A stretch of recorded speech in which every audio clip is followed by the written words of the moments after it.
오늘 말씀은 교회에서 그렇게 쉽게 다루지는 못하는 주제에 대해서 이야기를 하고 있습니다. 성. 분명 교회에서 이 주제에 대해서 다룰 필요가 있지만 쉽게 이야기를 꺼내기는 힘든 그런 주제임이 사실입니다. 그럼에도 오늘 말씀은 분명 이 성에 대한 규례를 우리들에게 알려주고 있습니다. 레위기 18장부터는 일상에 있어서 이스라엘 백성들이 따를 그 규례에 대해서 이야기를 하고 있습니다. 그리고 오늘 말씀인 18장은 그 중에서도 가장 먼저 성에 대한 규례를 이야기합니다. 일상의 규례 가운데 가장 먼저 성에 대해서 다루는 것은 이 성윤리가 가장 기본적인 윤리이며 또한 타락의 시작임을 하나님께서 알고 계시고 우리에게 알려주시기 때문입니다. 이제 이 성윤리에 대해서 이야기하시며 하나님께서 자주 말씀하시는 것이 있습니다. 나는 너의 하나님이니라.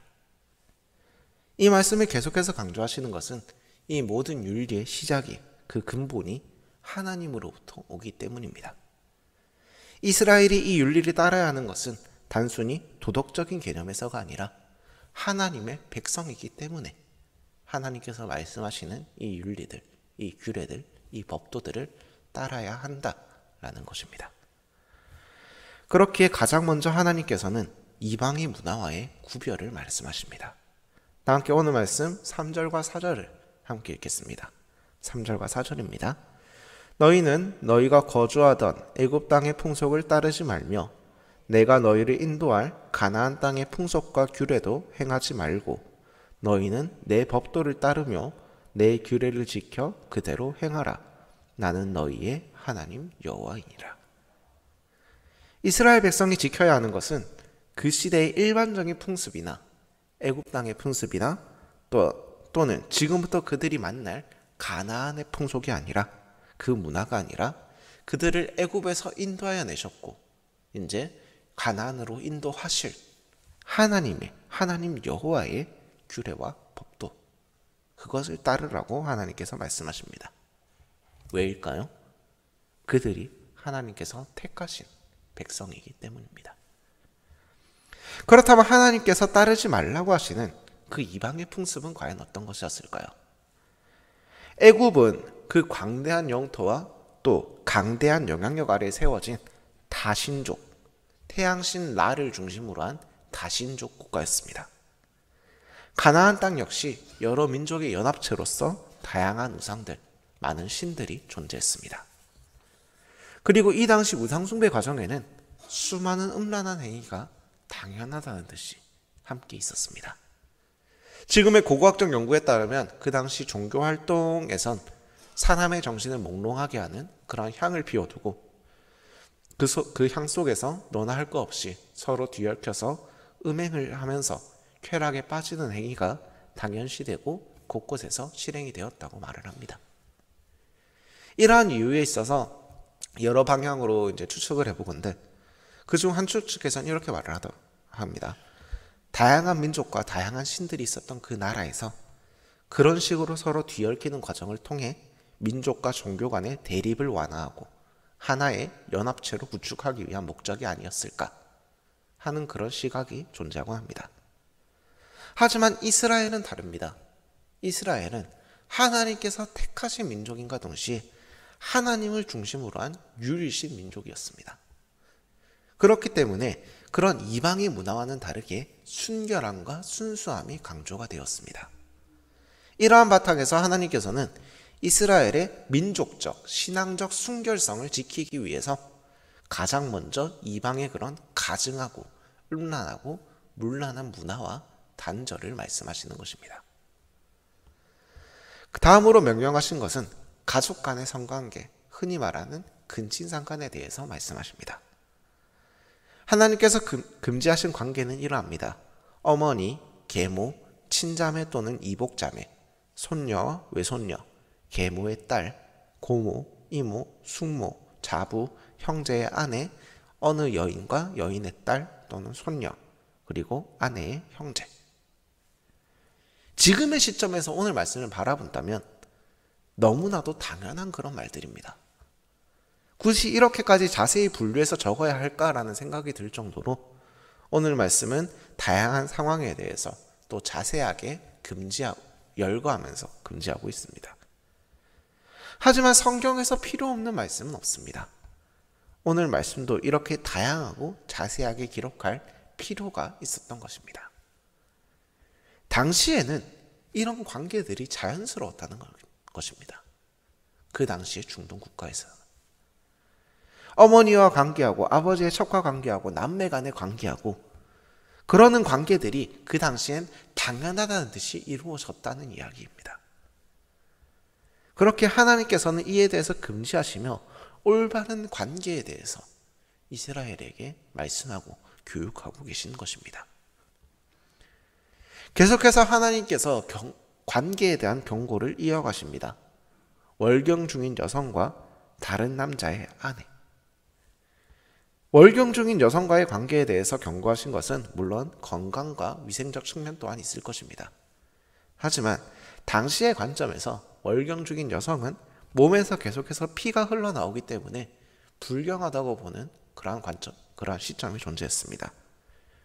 그렇게 그러한 불경함에 닿지 말라는 뜻의 종교적 의미로서 바라보는 것이 맞을 것 같습니다. 만일 이스라엘 민족 가운데 이 규례를 범하여 월경 중인 여성과 관계를 맺게 되면 그는 회중 사이에서 쫓겨나게 되는 그런 형벌을 받게 되었습니다. 다음으로 나오는 다른 남자의 아내와의 관계에 대한 경고는 결혼의 순결성에 대한 강조, 그런 측면으로 해석하는 것이 맞을 것 같습니다. 당시 관점에서 결혼은 하나님께서 제정하신 창조 질서 및 하나님께서 축복하신 번성의 질서를 발전시키는 그런 신성한 제도였습니다. 그 성격상 독립적이고 배타적인 사랑과 성생활을 전제하고 있는 인류의 영속적인 계약으로서 이 결혼이나 풍습을 바라보았습니다. 그렇게 그러한 결혼의 순결성을 해친 자가 이스라엘 민족 가운데 발견이 된다면, 그 회중 가운데 발견이 된다면 모세의 율법에 명시하기를 돌로 쳐서 죽이라 라고 말하고 있습니다. 지금도 이러한 풍습이 중동 국가에 여전히 남아있는 모습을 우리는 이따금 인터넷을 통해서, 뉴스를 통해서 보고는 합니다. 너는 결단코 자녀를 몰래에게 주어 불로 통과하게 함으로 내 하나님의 이름을 욕되게 하지 말라. 나는 여호와이니라. 하나님께서 관계에 대해서 경고하시다가 갑자기 몰렉에 대한 경고를 하십니다. 이는 이스라엘이 성적인 문란뿐만 아니라 영적인 문란도 주의할 것을 강조하기 위함입니다. 이렇게 갑자기 중간에 몰렉에 대한 경고가 들어갈 경우 이스라엘은 이 명령에 보다 집중하게 될 것입니다. 하나님께서 왜 갑자기 이 말씀을 하시는 것일까? 대표적으로 몰렉에 대해 언급하고 있지만 보다 중요한 것은 그 뒷부분입니다. 내 하나님의 이름을 욕되게 하지 말라. 나는 여호와이니라. 우상을 숭배하는 것은 오직 한 분, 찬양과 경배를 받기에 합당하신 하나님을 배신하는 행위입니다. 하나님께서 받으셔야 하는 경배를 귀신에게 돌리는 하나님을 욕되게 하는 행동입니다. 경배와 찬양, 예배를 받으실 유일한 자격이 있는 분은 이 명령을 하고 계신 하나님 여호와 뿐입니다. 다음으로 하나님께서는 동성애와 수간, 동성 간의 관계와 짐승과의 관계에 대해서 경고하고 계십니다. 동성애는 최근에 눈에 띄게 그 언급이 늘어난 주제입니다. 하지만 이 동성애는 바람직하지 못한 관계임을 우리는 알고 있습니다. 남녀로 창조하시고 서로 관계하게 하신 그 하나님의 창조 질서에 위배되는 잘못된 행동입니다. 짐승과의 관계 역시 마찬가지입니다. 하나님께서는 사람을 특별히 구별하여서 창조하셨습니다. 흙으로 손수 당신의 형상을 담도록 그 형태를 빚으셨고 코에 생기를 불어넣으셔서 생명을 만드시니 다른 피조물과는 다른 특별한 과정을 거쳐서 사람을 창조하셨습니다.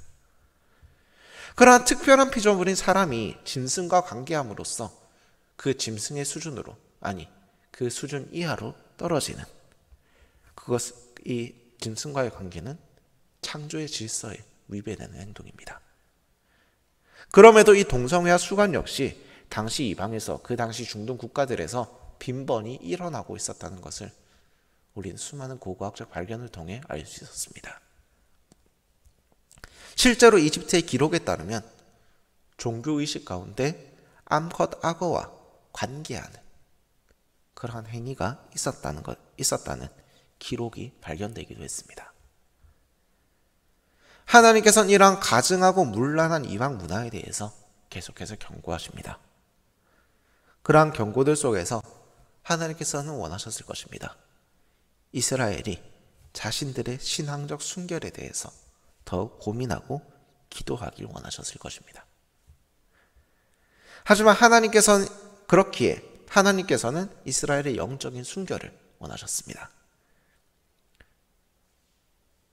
그리고 이제 그 영적인 순결을 지킬 의무가 우리에게 돌아왔습니다. 단순하게 성적인 순결뿐만 아니라 영적인 순결을, 나의 마음이 다른 것을 향하지 않고 오직 찬양과 경배받기에 합당하신 하나님만을 향하는 그러한 예배자된 우리가 되기를 간절히 기도합니다. 이제 오늘 말씀을 마무리하려 합니다. 다 함께 오늘 말씀 30절 말씀 함께 읽고 우리 함께 기도하시겠습니다. 30절입니다. 그러므로 너희는 내 명령을 지키고 너희가 들어가기 전에 행하던 가증한 풍속을 하나라도 따름으로 스스로 더럽히지 말라. 나는 너희의 하나님 여호와이니라.